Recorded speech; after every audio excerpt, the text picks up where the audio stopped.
ನಮ್ಮಿಂದ ಸಾಧ್ಯ ಒಳ್ಳೆಯ ಬಟ್ಟೆ ಇಟ್ಟಿವಿ. ಅವ್ರ ಕಷ್ಟ ಸುಖಗಳಿಗೆ ನಾವು ಆಗಿ ಅವರು ಪಾಪ ಪ್ರೀತಿಯಿಂದ ಅಡುಗೆ ಮಾಡ್ತಾರೆ. ಬಹುಶಃ ಜನ ತಕ್ಷಣ ನಿಮಗೆ ಪ್ರೋತ್ಸಾಹ ಸಿಗುತ್ತೆ. ಭೂಮಿ ತಾಯಿ ಈ ಸೇವೆ ಮಾಡಿದಾಗ ಮನಸ್ಸಿಗೆ ತುಂಬ ತೃಪ್ತಿ ಆಗುತ್ತೆ. ಬಹುಶಃ ಅಲ್ಲಿ ಸಿಗ್ತಕ್ಕಂಥ ಸಂಭಾವನೆ ಇದರಲ್ಲಿ ಸಿಗದೇ ಇರ್ಬೋದು ನಮಗೆ. ಅದ್ರ ತೃಪ್ತಿ ನೆಮ್ಮದಿ ಇದೆ. ಆಮೇಲೆ ಅದ್ರ ಮೇಲೆ ನಾವೇನು ಕೆಲಸ ಮಾಡ್ತೀವಿ ನೋಡಿ, ದುಡಿತೀವಿ ನೋಡಿ, ಸಂಖ್ಯೆ ಹಿಡ್ಕೊಂಡು ದುಡಿತೀವಿ ನೋಡಿ, ಖಂಡಿತ ನಮಗೆ ಒಂದು ಕಾಯಿಲೆಗಳು, ಕಷ್ಟ, ನೋವು ಇವೆಲ್ಲ ಬರುತ್ತೆ. ನೆನಪು ಆ ನಗು, ಬನ್ನಿ ಬನ್ನಿ ಅಂತ ಸ್ವೀಕಾರ ಮಾಡೋದು, ಅಮ್ಮ ಎನ್ನುತ್ತಾ ಎಲ್ಲ ಮರೆತೆವು, ಎಂದು ಕಾಣದ ಸುಖವ ಕಂಡೆವು, ಅಮ್ಮ ಎಂದರೆ ಏನೋ ಹರ್ಷವು, ನಮ್ಮ ಪಾಲಿಗೆ ತವಳೇ ದೈವವು. ಇನ್ನೇನು ಹೇಳೋಣ ಇದಕ್ಕೆ ಮೇಲೆ. ದ್ವಾರಕೀಶ್ ಅವರು ಎಷ್ಟು ಚೆನ್ನಾಗಿ ಅದನ್ನು ಸಾಹಿತ್ಯನ ತಾಯಿ ಮೇಲೆ ಅವರು ಎಲ್ಲ ಡ್ಯಾನ್ಸಲ್ಲಿ ಆಗಲಿ ಅದರಲ್ಲೇ ಆಗಲಿ ಆ ಅಮ್ಮನಿಗಿಂತ ಆ ಸ್ಥಾನ ಯಾರೂ ತುಂಬಕ್ಕಾಗಲ್ಲ ಅಪ್ಪಾಜಿ. ಅವರವ್ರಿಗೆ ಗೊತ್ತಿರುತ್ತೆ, ಸಾಮಾನ್ಯ ವಿಷಯ ಅಲ್ಲ. ತಾಯಿ ಎನ್ನುವಂಥ ವಸ್ತು ಬೆಲೆ ಕೊಟ್ಟು ಇನ್ನೊಂದು ಕೊಟ್ಟು ಸಿಗುವಂಥದ್ದೆಲ್ಲ ಅದು ರಕ್ತ, ಅದು ಆ ಥರ. ಇದು 2ನೇ ವರ್ಷ ಆಚರಣೆ ಮಾಡ್ತಿರೋದು. ಏನೇನು ನಡೆಯುತ್ತೆ ಇವತ್ತು ಕಾರ್ಯಕ್ರಮಗಳು? ಕಲಾವಿದರಿಗೆ ಸನ್ಮಾನ, ಯಾರು ಪಾಪ ಹಾಡುಗಳು ಹಾಡ್ತೀನಿ ಅಂತ ಹೇಳಿದ್ದಾರೆ, ಯಾರಿಗೊಂದೊಂದು ಮಂಟಪ, ನ್ಯಾಚುರಲ್ ಆಗಿರೋ ಒಂದು ಮಂಟಪ. ಆಮೇಲೆ ನಮ್ಮವ್ರ ಸನ್ನಿಧಿನಲ್ಲಿ ಒಂದು ಜಮಖಾನ ಕೊಟ್ಬಿಟ್ಟು ಬ್ಲೂಟೂತ್ ಸ್ಪೀಕರ್ ಇಟ್ಟಿದ್ದೀವಿ. ಯಾರಿಗವ್ರಿಗೆ ಹಾಡಬೇಕು ಅನ್ನೋದು ಹಾಡಿದ್ರೆ ಅಲ್ಲೇ ರಕ್ತದಾನ ಶಿಬಿರ ಏನಾದ್ರು ಇದೆಯಾ? ಅದು ಮಾಡಿದ್ದಾರೆ. ಆಮೇಲೆ ಇದು ಇದೆ, ನೇತ್ರದಾನ ತಪಾಸಣೆ ಇದೆ. ಆಮೇಲೆ ಆಯುರ್ವೇದಿಕ್ ನಿಮಗೆ ಎಲ್ಲ ಅದು ಸೊರಿಯಾಸಿಸಿಂದ ಈ ವೆರಿಕೋಸ್ ವೈನ್ಸಿಂದ ತುಂಬ ಚೆನ್ನಾಗಿ ಬಂದಿದೆ. ನೆಲಮಂಗಲದಿಂದ ಅವರು ಇದು ಮಾಡ್ತಾ ಇದ್ದಾರೆ. ಎಷ್ಟನೇ ವರ್ಷ ಅಮ್ಮ ಅವ್ರಿಗೆ? ಇದು ಬರ್ತಡೇ ಎಷ್ಟನೇ ವರ್ಷದ ವರ್ಷ ಅವರು ಇವತ್ತಿಗೆ ಬರ್ತಡೇ ಆಯಿತು.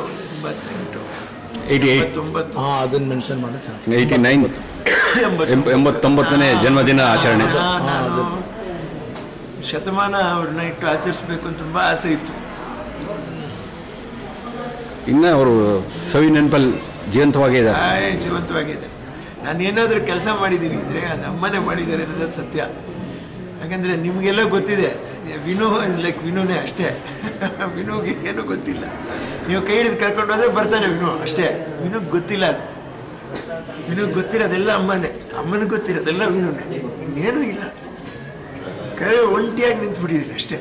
ಸುಮ್ಮನೆ ಯಾರು ಎಷ್ಟು ಏನು ಬೇಕಾದರೂ ಹೇಳ್ಬೋದು. ಆ ಒಂದು ನನಗಾಗಿರುವಂಥ ನಷ್ಟನ ಅದು ತುಂಬಿಸ್ಕೊಡೋಕ್ಕಾಗಲ್ಲ. ಬಟ್ ಅದು ನನ್ನೊಂದಿಗೇ ಆ ನೋವು ಯಾವಾಗಲೂ ಇರುತ್ತೆ ಅಪ್ಪಾಜಿ. ನಾನು ಈಗಲೂ ಹೇಳ್ತೀನಿ, ಮತ್ತೊಂದು ಸರಿ ಹೇಳ್ತೀನಿ, ನನ್ನ ನಂತರ ನನ್ನನ್ನು ನಮ್ಮ ತಾಯಿ ಪಕ್ಕದಲ್ಲೇ ಇಡಿ ಅಂತ ಹೇಳ್ಬಿಟ್ಟು ಹೇಳ್ತೀನಿ. ನಾನು ಯಾರಿಗೂ, ನನ್ನ ಪತ್ರಕರ್ತರಿಗೆ ಎಲ್ಲರಿಗೂ ಬಿಚ್ಚು ಮನಸ್ಸಿಂದ ಹೇಳ್ತಾ ಇದ್ದೀನಿ. ಯಾವ ಸಂಸ್ಕಾರದ ಬಗ್ಗೆನೂ ನನಗೆ ಅನ್ನಿಸ್ತಾ ಇದೆ, ನನ್ನ ತಾಯಿ ಜೊತೆ ನನ್ನ ಸೇರಿಸ್ಬಿಡಿ. ನನ್ನ ನಂತರ ನಾನು ಅಮ್ಮನ ಜೊತೆಲೇ ಇರಬೇಕು, ಇಲ್ಲೇ ಇರಬೇಕು, ನಮ್ಮ ಅಮ್ಮನ ಜೊತೆಲಿ ಅಂತ ಆಸೆ ಪಡ್ತೀನಿ. ನಾನು ಅಷ್ಟೇ, ಏನೂ ಇಷ್ಟಪಡೋದು. ಇನ್ನು ಇಷ್ಟಪಡೋದು ಇಷ್ಟೇ, ನನ್ನ ಕಾಲದವರು, ನನ್ನ ತಾಯಿಯವ್ರ ಕಾಲದವರು ಯಾರಿದ್ದಾರೋ ಎಲ್ಲರೂ ಪ್ರೀತಿಯಿಂದ ಮಾತಾಡಿಸ್ಬೇಕು.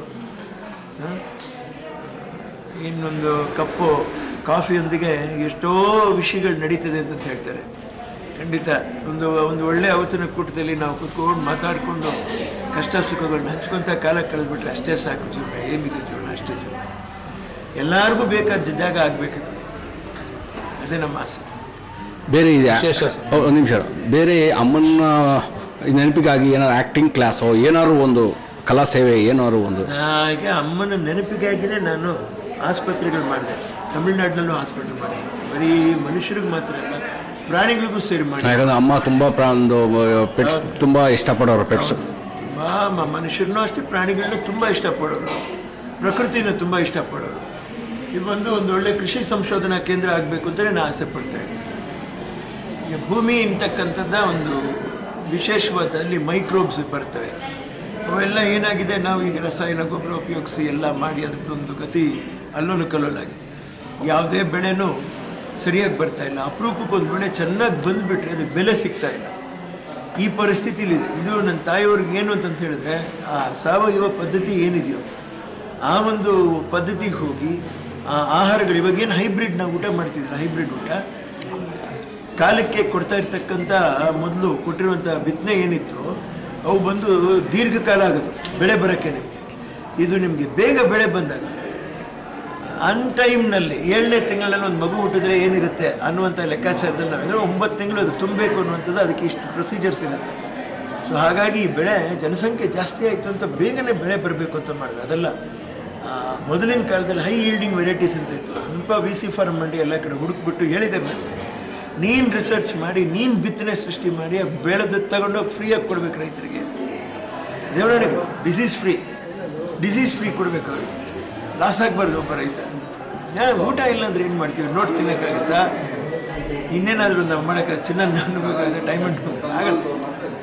ಇದೇನೇ ಅವರ ಆಸೆ, ನಾಲೆಡ್ಜ್. ಇದು ಪಶು ಆಸ್ಪತ್ರೆ ಏನು, ವೆಟರ್ನರಿ ಹಾಸ್ಪಿಟ್ಲು? ಹೌದು. ಈಗ ವೆಟರ್ನರಿ ಹಾಸ್ಪಿಟ್ಲ್ ಮಾಡಿದ್ದೀವಿ. ಈಗ ಇಲ್ಲಿ ನೋಡಿ, ಇಲ್ಲಿಂದ ಒಂದು 16 ಕಿಲೋಮೀಟರ್, ಈಗ 18 ಕಿಲೋಮೀಟ್ರ್ ಹೋಗ್ಬೇಕಾಗ್ತದೆ ನೆಲಮಂಗಲ. ಅಲ್ಲಿ ಹೋಗ್ತಾ ಬರ್ತಾ 36 ಕಿಲೋಮೀಟ್ರ್ ಆಗ್ಬೋದು, 30 ಕಿಲೋಮೀಟ್ರ್ ಆದ್ರೆ ಆಗ್ಬೋದು. ಸೊ ಈಗ ಅಲ್ಲಿ ಹೋಗೋದನ್ನು, ಆ ಡಿಸ್ಟೆನ್ಸು, ಆ ಖರ್ಚು, ಟ್ರಾನ್ಸ್ಪೋರ್ಟ್ ಅದೆಲ್ಲನೂ ಉಳಿಸಿದ್ದೀವಿ. ಈಗ ಇಲ್ಲೇ ಆಗೋಯ್ತು ಅವ್ರಿಗೆ. ಸುತ್ತಮುತ್ತಲ ಹಳ್ಳಿಯವ್ರು ಇಲ್ಲೇ ತೋರಿಸ್ಕೋತಾರೆ ಪಾಪ. ಒಂದು ಎಷ್ಟೋ ಖರ್ಚು ಉಳಿತಾಯ್ತು. ಆಮೇಲೆ ಡಾಕ್ಟ್ರುಗಳಿಗೂ ಈಸಿ ಆಯಿತು. ಅವರಿಗೆ ಅಲ್ಲಿ ಒಂದು ಒಳ್ಳೆ ಉಚಿತವಾದ ಒಳ್ಳೆ ಕ್ಲೀನಾಗಿರುವಂಥ ಶೌಚಾಲಯ, ತುಂಬ ಅವರಿಗೆ ಹೋಮ್ಲಿ ಫೀಲ್ ಆಗಬೇಕು ಅಷ್ಟು ಚೆನ್ನಾಗೇ ಮಾಡಿದ್ವಿ. ಹೈಟೆಕ್ ಲೆವೆಲಲ್ಲೇ ಮಾಡಿದ್ವಲ್ಲ. OT ಕೂಡ ಇದೆ. ಅದು ಅವ್ರ ಫ್ಯೂಚರ್ ಬೇಕು ಅಂದಾಗ ಎಕ್ವಿಪ್ಮೆಂಟ್ ಸಮೇತ ಕೊಡಿಸ್ತೀವಿ. ಇಲ್ಲಿನೂ ಅಷ್ಟೇ, ಆಪ್ರೇಷನ್ ಥಿಯೇಟ್ರಿಗೂ ವ್ಯವಸ್ಥೆ ಇದೆ. ಆಮೇಲೆ ಹೆರಿಗೆಗೂ ನಾವು ವ್ಯವಸ್ಥೆ ಮಾಡಿದ್ದೀವಿ, ಎಕ್ವಿಪ್ಮೆಂಟು ಕೊಟ್ಟಿದ್ದೀವಿ. ಈಗಲೂ ನಾನು ತಿರುಗಿ ರಿನೋವೇಷನ್ ಮಾಡಿಸಿದೆ ಒಳಗಡೆ ಎಲ್ಲ. ಈಗ ಆಗುತ್ತೆ ಒಂದು 2 ವರ್ಷದಲ್ಲಿ. ಮೊದಲಿನ ಥರ ಕೆಲಸಗಾರರು ಬಂದು ಅಷ್ಟು ಕರೆಕ್ಟಾಗಿ ಕ್ಯೂರಿಂಗ್ ಮಾಡಿದ್ರು. ಸೊ ಅದೇನು ಮಾಡಿದ್ವಿ, ತಿರುಗಿ ಎಲ್ಲ ಡ್ಯಾಮ್ ಪ್ರೂಫ್ ಹೊಡಿಸ್ಬಿಟ್ಟು ಒಂದು 50,000 ಖರ್ಚು ಮಾಡಿ ಎಲ್ಲ ಇಂಟೀರಿಯರ್ ಪೇಂಟಿಂಗ್ ಮಾಡಿಸಿ. ಮೇಂಟೆನೆನ್ಸ್ ನಮ್ಮದೇನೆ, ಸರ್ಕಾರ ನಮಗೆ ಡಾಕ್ಟ್ರ್ ಕೊಟ್ಟಿದೆ, D ಗ್ರೂಪ್ ಕೊಟ್ಟಿದೆ, ಔಷಧಿ ಕೊಡ್ತಾರೆ. ಶಾರ್ಟೇಜ್ ಬಂತಂದರೆ ನಾನು ಔಷಧಿನೂ ತಗೊಳ್ತೀನಿ. ನೀವು ಫರ್ದರ್ ಇವಾಗ ನಟನೆ ಮಾಡೋದ್ರ ಬಗ್ಗೆ? ಇದೇ ದೊಡ್ಡ ನಟನೆ ಆಗೋಯ್ತಲ್ಲ ಸಿನಿಮಾ. ಬಣ್ಣ ಹಚ್ಚೋದು ಏನು ಮಾಡೋಕ್ಕಾಗಿಲ್ಲ. ನೀವೆಲ್ಲ ಪ್ರೊಡ್ಯೂಸರ್ ಆಗಿದ್ರೆ ತಗೊಬಂದು 2 ಬಿಟ್ಟು ನನಗೆ ಬಣ್ಣ ಹಚ್ಚಿಸ್ತಾ ಇದ್ರಿ. ಪ್ಲಾನಿಂಗ್ ಅಲ್ಲ, ಅವಕಾಶಗಳು ಬಂದರೆ ಮಾಡ್ಬೋದಲ್ವಾ ಅಂತ. ಮಾಡ್ಬೋದು. ಎಲ್ಲಿ ಅಪ್ಪಾಜಿ, ನಾ ಮೇಂಟೈನ್ ಮಾಡಬೇಕು. ನಾನಿಲ್ಲ ಅಂದರೆ ಕೈಕಾಲು ಓಡಲ್ಲ, ಜನಗಳಿಗೆ ಕಷ್ಟಪಟ್ಬಿಡ್ತಾರೆ. ಅಲ್ದಿರ ಪಾಪ ಇದು ಅರಣ್ಯ ಇಲಾಖೆದೆಲ್ಲ ಒಂದು ತೊಂದರೆ ಆಯಿತು ಪಾಪ.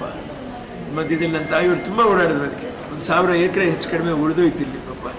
ಜನಗಳು ಬದುಕುಳಿದ್ರು, ರೈತರು ಪಾಪ. ಒಂದು ಸ್ವಲ್ಪ ನಾನು ಇಲ್ಲ ಅಂದರೆ ಕಷ್ಟ ಆಗುತ್ತೆ.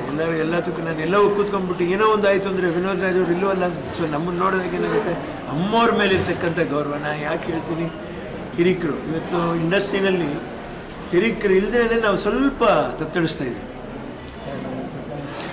ಈ ಲೀಸರ್ ಟೈಮಲ್ಲಿ ಎಲ್ಲರೂ ಸಿನಿಮಾಗಳು ನೋಡ್ತೀರಾ? ಹೋಗಿ ಸಿಟಿಗೆ ಹೋಗಿ ಯಾವ್ದಾದ್ರು ನೋಡಿದ್ದೀರಾ ಈ ಸದ್ಯದಲ್ಲಿ? ನೋಡ್ತೀನಿ, ಸ್ವಲ್ಪ ಟ್ರೈಲರ್ಗಳು ಜಾಸ್ತಿ ನೋಡ್ತಾ ಇರ್ತೀನಿ. ನಾಳೆ ಶಿವಣ್ಣನ ಪಿಕ್ಚರ್ ರಿಲೀಸ್ ಇದೆ, 45. ಒಳ್ಳೇದಾಗಲಿ, ದೇವ್ರು ಒಳ್ಳೇದು ಮಾಡಿ. ಎಲ್ಲರಿಗೂ ಒಳ್ಳೇದಾಗಬೇಕು ಅಪ್ಪಾಜಿ, ಎಲ್ಲರಿಗೂ ಒಳ್ಳೇದಾಗಬೇಕು. ಎಲ್ಲ ಬೆರಳು ಒಂದೇ ಥರ ಇರಲ್ಲ. ಎಲ್ಲ ಬೆರಳು ಒಂದೇ ಥರ ಇದ್ರೂ ಚೆನ್ನಾಗೂ ಕಾಣಲ್ಲ. ಕಾಲೇಜಲ್ಲೆಲ್ಲ ಎಲ್ಲರೂ ಫಸ್ಟ್ ರ್ಯಾಂಕ್ ಬಂದುಬಿಟ್ರೆ ಏನಿದೆ ಆಮೇಲೆ. ಸೊ ಹಾಗಾಗಿ ಹೀಗೂ ಇರುತ್ತೆ, ಹಾಗೂ ಇರುತ್ತೆ. ಎಲ್ಲನೂ ಬ್ಯಾಲೆನ್ಸ್ ಮಾಡಬೇಕು. ಒಟ್ಟು ಒಂದು ಕ್ಲಾಸ್ ರೂಮ್ನಲ್ಲಿ ಸ್ಟೂಡೆಂಟ್ಸ್ ಇದ್ದಾರೆ. ಕರ್ನಾಟಕ ಅಂತಕ್ಕಂಥ ನಾಡಿನಲ್ಲಿ ಅಷ್ಟು ಜನ ಕಲಾವಿದರಿದ್ದಾರೆ ಅಂತ ನಾವು ಸಂತೋಷ ಪಡೋದು. ಇದೇ ಸ್ಪೆಷಲ್ಲು, ಇದೇ ಬೆಸ್ಟು ಅಂತ ನಾವೇ ತೀರ್ಮಾನ ಮಾಡೋದು ಬೇಡ. ಎಲ್ಲರೂ ಹೊಸಬ್ರಾಗಲಿ ಹಳಬ್ರಾಗಲಿ ಎಲ್ಲರೂ ಕಲಾವಿದರು ಅಂತ ಆ ಭಾವನೆಯಲ್ಲಿ ಹೋಗ್ಬಿಡೋಣ. ಯೂನಿವರ್ಸಲ್ ಆಗಿರೋಣ, ಚೆನ್ನಾಗಿರುತ್ತೆ. ಸೆಕ್ಯುಲರಿಸಮ್ ಬರಬೇಕು. ನಾವೇನೇ ಸೆಕ್ಯುಲರಿಸಮ್ನ ನಾವೇ ಕಲಾವಿದರು ಉಳಿಯುವಂಥ ಪರಿಸ್ಥಿತಿ ಆಗಬಾರ್ದು ಅನ್ನುವಂಥದ್ದು ನನ್ನ ಆಸೆ ಅಷ್ಟೇ. ಎಲ್ಲರೂ ಚೆನ್ನಾಗಿರ್ಬೇಕು, ಎಲ್ಲ ಸಿನಿಮಾನು ಚೆನ್ನಾಗಿರ್ಬೇಕು. ಇಲ್ಲಿ ಡೈಲಿ ದಾಸೋಹ ಇರುತ್ತಲ್ಲ? ಹೌದು, ಡೈಲಿ ಅನ್ನದಾಸೋಹ ಇದೆ. 9:30 10 ಗಂಟೆಯಿಂದ ಸಂಜೆ 3 ಗಂಟೆವರೆಗೂ. ವಿಶೇಷ ಜನ್ಮದಿನದ ಅಂಗವಾಗಿ ಅಮ್ಮ ತುಂಬ ಇಷ್ಟಪಡೋದು ಊಟ. ಆಮೇಲೆ ಮಾಂಸಾಹಾರಿ ಇಷ್ಟಪಡ್ತಾರೆ. ಸಸ್ಯಾಹಾರಿನೂ ಚೆನ್ನಾಗಿರ್ಬೇಕು, ಮಾಂಸಾಹಾರಿನೂ ಎರಡೂ ಚೆನ್ನಾಗಿ ಮಾಡಬೇಕು ಅಂತ ಹೋಗಿ ರೇಷನ್ ಎಲ್ಲ ತಗೊಂಡ್ಬಂದು ಮಾಡ್ತಾ ಇದ್ದಾರೆ ಪಾಪ. ಇವತ್ತು ಮಾಂಸಾಹಾರಿ ನನಗೇನು ಜನ ಏನು ಇಷ್ಟಪಡ್ತಾರೆ ಅವ್ರ ಇಷ್ಟಕ್ಕೆ ಅದು ಇದ್ದಿದ್ರೆ ಚೆನ್ನಾಗಿತ್ತು ಅನ್ನೋದಾಗಿ ಏನಾದರೂ ಮಾಡಬೇಕು ನಾವು. Okay, thank you. Most welcome ಅಪ್ಪಾಜಿ. ತುಂಬ ಧನ್ಯವಾದಗಳು. ಈ ಮೂಲಕ ನಿಮ್ಮನ್ನು ನೋಡಿ ನಾವು ಪುಣ್ಯ ಕಟ್ಕೊಂಡ್ವಿ. ಹೆಂಗಂತ ಹೇಳಿದ್ರೆ ಮುಖಸ್ತುತಿಗೆ ಹೇಳೋದಲ್ಲ, ಈಗ ಇಷ್ಟು ವರ್ಷಗಳ ಒಂದು ಇದೆ, ನಾವು ಕನ್ನಡದ ಕಂದದಲ್ಲಿ ಅಲ್ಲಿ ಮೀಟ್ ಆಗಿದ್ದು. ಹೌದು ಸರಿಂದ್ರ ಈಗ ಇದು ಇಲ್ಲ, ಇದು ಫನ್ ಪಾರ್ಕ್ ಯಾವುದು? ಹೌದು ಮೈಸೂರು ಇಲ್ಲ ಪಾರ್ಕ್ ಇಲ್ಲ ಇಲ್ಲ Fun World. ಇಲ್ಲ ಅದು. ಈಗ ನಿಮ್ಮನ್ನು ನಾನು ಅಲ್ಲಿ ನೋಡಿದ್ದೀನಿ, ವಾಪಸ್ ತಿರುಗಿ ನೋಡುವಾಗ ಪ್ರತಿ ಈ ಥರ ಒಂದು ಸಂದರ್ಭಗಳಲ್ಲಿ ನೋಡೋದೇ ನಮ್ಮ ಭಾಗ್ಯ, ಅದೇ ಭಾಗ್ಯ. ನಾನು ಒಂದೇ ಒಂದು ಎಲ್ಲರಿಗೂ ಏನು ಹೇಳ್ತಾ ಇದ್ದೀನಿ ಅಂದರೆ, ಇದರಲ್ಲಿ ಪತ್ರಕರ್ತರು, ವಾಹಿನಿಗಳು ಇವೆಲ್ಲ ಇಲ್ಲ ಅಂದರೆ, ನನ್ನ ತಾಯಿಯವರು ಹೇಳೋರು ಆ ಕಾಲಕ್ಕೆ ಸ್ಕ್ರೀನ್ ಮ್ಯಾಗ್ಝಿನ್ ಅಂತ, ಆಮೇಲೆ PJ ಶ್ರೀನಿವಾಸ ಮೂರ್ತಿ ಗೊತ್ತು ವಿಜಯ್. ಅಲ್ಲಿ ತಮಿಳ್ನಾಡಿನಲ್ಲಿ ಶೂಟಿಂಗ್ ನಡೆಯುವಾಗ ಒಂಥರ ಕನ್ನಡಿಗರ ಬಗ್ಗೆ ಅಂತ ಸ್ವಲ್ಪ ಮೈಲ್ಡ್ ಆದ ಒಂದು ತಾತ್ಸಾರ ಭಾವನೆ ಅದು ಎಲ್ಲ ರಾಜ್ಯಗಳಲ್ಲಿ ಇದ್ದೇ ಇರ್ತದೆ. ಅಂಥ ಪರಿಸ್ಥಿತಿಯಲ್ಲಿ ನಿಂತ್ಕೊಂಡು ಇವರು ನಮ್ಮ ಲೀಲಾವತಿಯವರು ಒಳ್ಳೆ ಆರ್ಟಿಸ್ಟ್, ಒಳ್ಳೆ ಹೀರೋಯಿನ್ ಅವರು ಅಂತ ಹೇಳಿ ತಟ್ಟಿ ಬಿಡೋಕ್ಕೆ ಒಬ್ಬರು ಇಲ್ಲ ಅಂದರೆ ಸಾಧ್ಯನೇ ಇಲ್ಲ. ಇವತ್ತು ನಾವು ಏನೂ ಇಲ್ಲ, ಇಲ್ಲಿ ಮೂಲೆಯಲ್ಲಿ ಕೂತಿದ್ರು ಕೂಡ ನೀವು ಮೂಲೆ ಗುಂಪಲ್ಲ, ಪ್ರಚಾರ ಮಾಡ್ತೀವಿ, ನಿಮ್ಮನ್ನು ನಮ್ಮ ಗುಂಪಲ್ಲಿ ಸೇರಿಸ್ಕೋತೀವಿ ಅಂತ ಬಂದು ತೋರಿಸ್ತೀರಲ್ಲ, ಅಷ್ಟೊತ್ತು ಇಲ್ಲಿ ಕುತ್ತಿಗೆ ನೋಯಿದ್ರು ಎಲ್ಲ ಮಾಡಿದ್ರು ಕ್ಯಾಮ್ರಾ ಇಟ್ಕೊಂಡು. ಅದಕ್ಕೆ ನಾವು ಚಿರಋಣಿಯಾಗಿರಬೇಕು. ಎಲ್ಲ ಅಂಗಗಳು ದೇಹದಲ್ಲಿರ್ತಕ್ಕಂಥ ಅಂಗಗಳ ಥರನೇ ಅದು ಎಲ್ಲೂ ಭಾರಿ ಮುಖ್ಯ. ಒಂದಂಗ ಫೇಲ್ಯೂರ್ ಆದರೂ ಕೂಡ ಅದು ಬರ್ಕೊಟ್ಟಾಗಲ್ಲ. ನನ್ನಿಂದ ಅಂತ ಬರಬಾರ್ದು ಯಾವತ್ತು, ಅಷ್ಟೇ. Thank you.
ಅದು ಯಾರಿದ್ರು ಮಕ್ಕಳು ಯಾರಿದ್ರು ಮನೇಲಿ ನಿನ್ನ ಜೊತೆ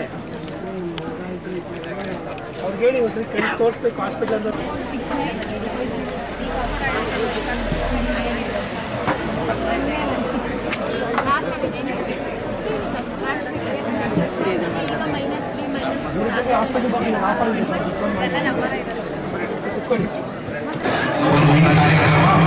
ತಮ್ಮೆಲ್ಲರ ಸಹಕಾರದಿಂದ ಯಶಸ್ವಿಯಾಗಿ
ಈಗ